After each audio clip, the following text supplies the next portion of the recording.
বিএনপির প্রতিষ্ঠাতা ও সাবেক রাষ্ট্রপতি জিয়াউর রহমানকে প্রতিবেশী দেশের ছকে হত্যা করা হয় বলে বিস্ফোরক দাবি করেছেন চট্টগ্রামের তৎকালীন যুবদল নেতা একরামুল করিম। তিনি বলেন, হত্যাকাণ্ডের পরিকল্পনা তৈরি করেছিল ভারতের গোয়েন্দা সংস্থা রিসার্চ অ্যান্ড অ্যানালাইসিস উইং র। চট্টগ্রামের চট্টেশ্বরী এলাকায় নিজ বাড়িতে সাক্ষাৎকারে আমার দেশকে তিনি এসব কথা বলেন। একরামুল করিম চট্টগ্রাম মহানগর যুবদলের সাবেক সভাপতি ও প্রবীণ বিএনপি নেতা। তার বয়স ৭২ ছুঁই হলেও গলার স্পষ্টতায় বয়সের ভার টের পাওয়া যায় না। তিনি বললেন, জিয়াকে নিয়ে বললে আজও গায়ে কাটা দেয়। মানুষটা দেশের জন্য বুক দিয়ে দাঁড়িয়েছিলেন, অথচ কাকে বিশ্বাস করেছিলেন তা হয়তো শেষ মুহূর্তেও বুঝে উঠতে পারেননি।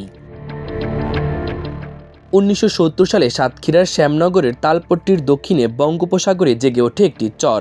এর নাম দেওয়া হয় দক্ষিণ তালপট্টি, কিন্তু ভারতও দ্বীপটির মালিকানা দাবি করে। বিষয়টি নিয়ে চরম উত্তেজনা দেখা দেয়। একবার তারা পতাকা টাঙিয়ে সেটি দখলেরও চেষ্টা করে। পরে নৌবাহিনী পাঠিয়ে সেই পতাকা তুলে আনেন রাষ্ট্রপতি জিয়া। এছাড়া দক্ষিণ তালপট্টির বিষয়ে বিদেশ সফরে ভারতকে স্পষ্ট বার্তা দেন তিনি। এর এক সপ্তাহের মাথায় ১৯৮১ সালের ৩০ মে চট্টগ্রামে সেনা অভ্যুত্থানে নিহত হন জিয়া। ওই হত্যাকাণ্ড নিয়ে দীর্ঘদিন ধরেই চলছে নানা জল্পনা কল্পনা। একরামুল করিম বলেন, জিয়া ভারতের মনোভাব স্পষ্টভাবে চ্যালেঞ্জ করেছিলেন। তালপট্টি দখলের প্রতিবাদ করায় র তাকে হত্যার ছক কষে এবং সেই পরিকল্পনা অনুযায়ী তাকে হত্যা করা হয়। তালপট্টি নিয়ে হুঁশিয়ারির মাত্র ৭ দিনের মাথায় রাষ্ট্রপতি খুন হন। কি আশ্চর্য মিল! এটাকে কি কাকতালীয় বলা যায়?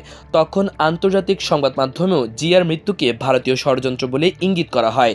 যুক্তরাষ্ট্রের বায়ান টাইমসের সংবাদে বলা হয়, সম্ভবত বঙ্গোপসাগরের একটি বিরোধপূর্ণ দ্বীপে ভারতের নিয়ন্ত্রণ প্রতিষ্ঠার বিরোধিতা রাষ্ট্রপতি জিয়াকে হত্যার পথ তৈরি করে। এক ভারতীয় রাজনীতিকের বক্তব্য টেনে একরামুল বলেন, ভারতের সাবেক কেন্দ্রীয় মন্ত্রী সুব্রামানিয়াম স্বামী বলেছেন, রাষ্ট্রপতি জিয়াকে হত্যার পরিকল্পনা করেছিল। তখন মোবারজি দেশাই প্রধানমন্ত্রী ছিলেন। তিনি রাজি ছিলেন না বলে অপারেশনটি স্থগিত ছিল। পরে ইন্দিরা গান্ধী ক্ষমতায় ফিরে আসার পর আবার সক্রিয় হয়। এই বক্তব্য ভারতীয় ম্যাগাজিন দ্য সানডেতে প্রকাশিত হয়। তিনি বলেন, সত্যি কথা বলতে কি, জিয়া ভারতের স্বার্থে বড় প্রতিবন্ধক হয়ে দাঁড়িয়েছিলেন। তিনি চেয়েছিলেন একটা সত্যিকারের স্বাধীন রাষ্ট্র গড়তে, যেটা কারো ছায়ায় চলবে না। ১৯৭৭ সালের পর থেকে রাষ্ট্রপতি জিয়া পার্বত্য চট্টগ্রামের বিষয়ে কঠোর অবস্থান নেন।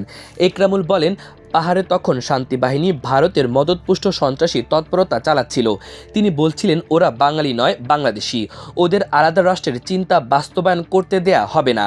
এই অবস্থান ভারতকে অস্বস্তিতে ফেলে। একরামুল বললেন, জিয়া সেনাবাহিনী পাঠালেন পাহাড়ে, শান্তি বাহিনীর আস্তানা ধ্বংস করলেন। তখন ক্ষিপ্ত হয়ে ওঠে।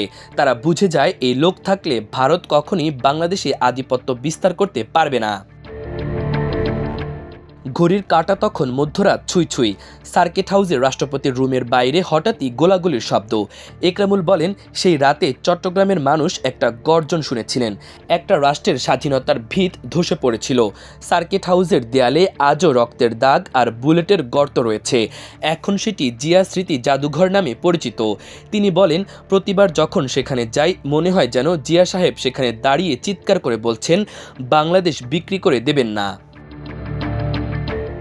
দেশের ভেতরের বিশ্বাসঘাতক কারা? এমন প্রশ্নের জবাবে একরামুল বলেন, রাষ্ট্রপতিকে হত্যার মতো ঘটনা শুধু বিদেশি গোয়েন্দা সংস্থা একা করতে পারে না।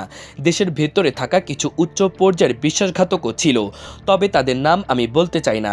যারা সেই সময় একবার মুখে জিয়া জিন্দাবাদ বলেছে, আবার পরে হাত মিলিয়েছে সামরিক শাসকদের সঙ্গে, তাদের নিয়ে প্রশ্ন তোলা উচিত।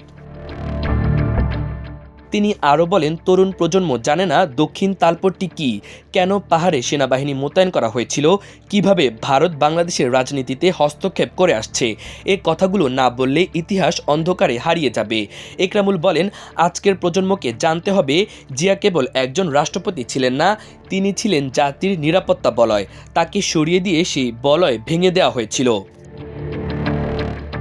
মাল্টিমিডিয়া ডেস্ক, আমার দেশ।